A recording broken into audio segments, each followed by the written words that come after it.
Good morning, class. I hope you all are very good and fine. So I know this is a very long vacation for you all. आप लोग बहुत properly पढ़ भी नहीं रहे हो, and I know that you guys are not giving attention for your educations and learning. So but you should, because you guys are in class 10th and you have to make ज़रूरी नहीं है कि जैसे पहले बार की situations थी वैसी situations अभी हो कि आपके papers नहीं होंगे and all. First of all, you have to make yourself hard for the education, because class 10th में आ चुके हो आप. You have to practice it very well if you want to score good in your examinations. Unless you don't want, then it's totally up on you that what you want. So basically we were reading the chapter 3 from the first flight.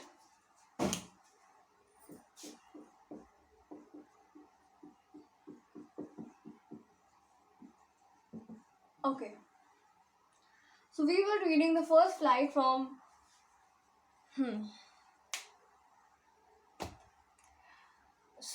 part chapter 3 and the part 2 of the black aeroplane. Second, black aeroplane, page number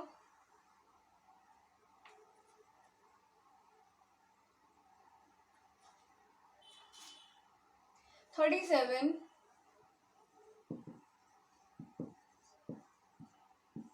Open your books.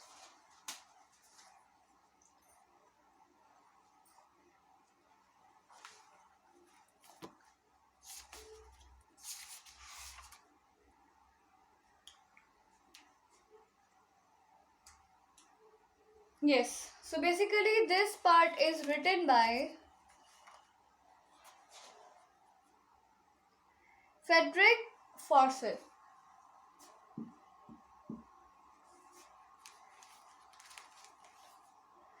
Frederick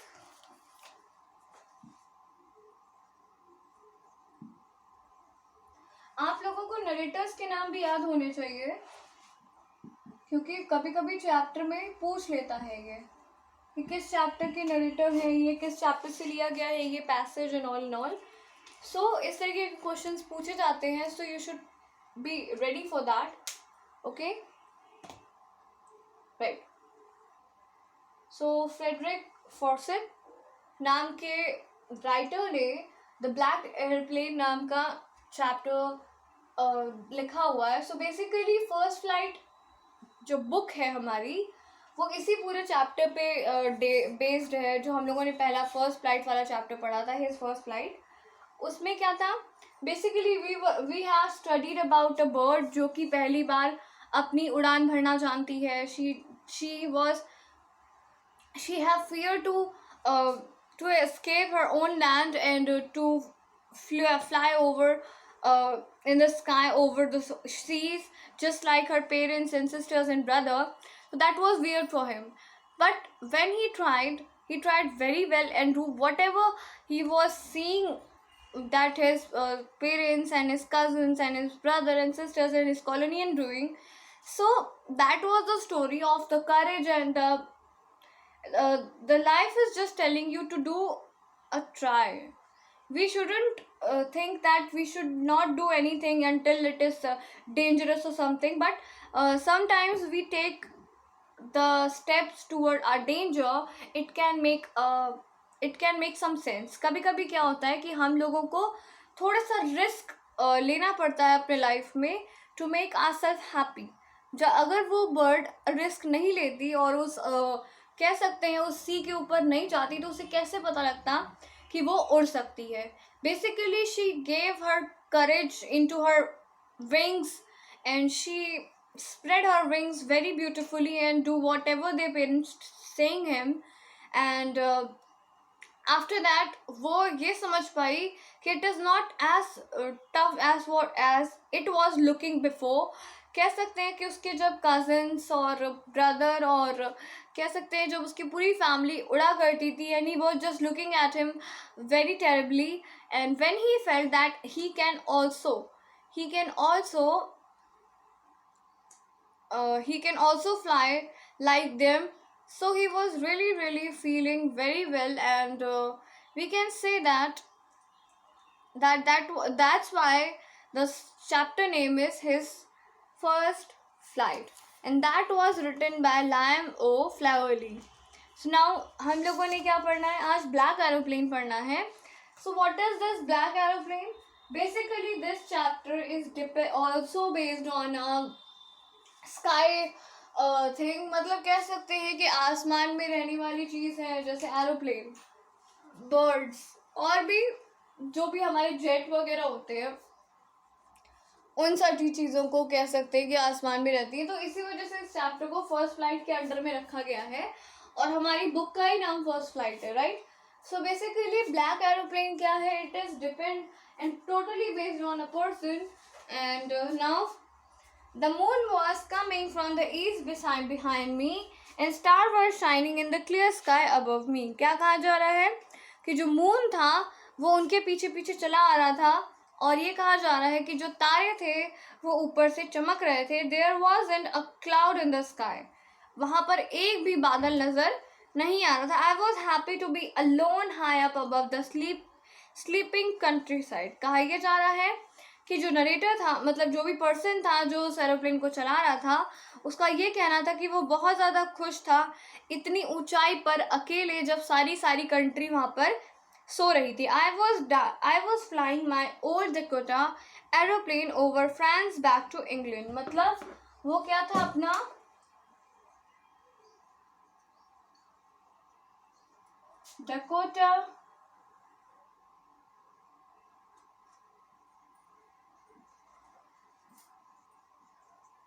Dakota airplane कह सकते हैं कि लेकर उड़ रहा था, और वो जा कहाँ रहा था? France, back to the England. France से टू द इंग्लैंड, वो इंग्लैंड को जा रहा था. ठीक है, ये छोटी छोटी चीज़ें आप लोग को ध्यान रखनी पड़ती हैं चैप्टर्स पढ़ते टाइम, कि वो कहाँ से जा रहा था, कैसे जा रहा था. So now I was dreaming of my holiday and looking forward for being with my family. कह सकते हैं कि वो अपने हॉलीडेज के सपने देख रहा था. वो ये देख रहा था कि वो अपने फैमिली के साथ टाइम स्पेंड करेगा. I looked at my watch 1:30 in the morning. मतलब वो कह सकते हैं मॉर्निंग के 1:30 हो रहे थे.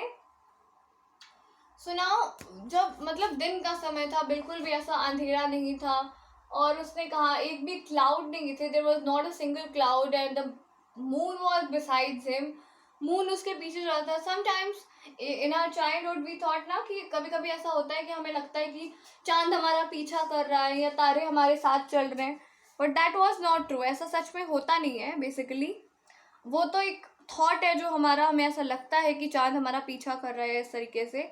So that's why the narrator said कि हाँ, moon was besides me and the star was shining just above me, and he was just assuming that uh, he will do a great holiday with his family and spend a beautiful time with them. So आगे I should call Paris control soon. मतलब जब उसने अपनी घड़ी देखी, वो ये सारी चीज़ें सोच रहा था. It was 1:30 in the morning, और उसने कहा कि I should call the Paris control. अब उसे पेरिस कंट्रोल कॉल करना चाहिए क्योंकि वो इंग्लैंड जाने वाला था. As I look down past the nose of the airplane I saw a light of big city in front of me. कह सकते हैं कि जैसे ही उसने थोड़ा नीचे देखा एरोप्लेन के साइड पे, तो अचानक से उसे खूब तेजी की एक बिजली दिखाई दी. I switched on the radio and said Paris control Dakota DS088 here, can you hear me? In on my way to England over. मतलब जब कभी भी कोई प्लेन अपने स्टेशन पे जाने वाला होता है, जैसे ट्रेन्स जाने वाली होती है, तो स्टेशन पे पहले से सिग्नल्स पहुंच जाते हैं कि ट्रेन इतने बजे आने वाली है, ट्रेन इतने देर में अराइव होगी. तो उसी तरीके से क्या है, जब कोई एरोप्लेन आने वाला होता है तो वो उस कंट्रोल पे कह सकते हैं कि कॉल करता है. जैसे यहाँ पे इंग्लैंड आना था तो उसने पेरिस कंट्रोल पे कॉल किया और बताया कि Paris control Dakota DS008 Paris control Dakota 008 DS भी था, सॉरी, डकोटा डीएस था ना, हाँ, डकोटा DS 008। तो उन्होंने क्या कहा, मैं अपने रास्ते में हूँ और मैं आने वाला हूँ, इस बात को उसने कहा। The voice from the radio answered me immediately. DS 008, I can hear you. You ought to turn 12 degree west now.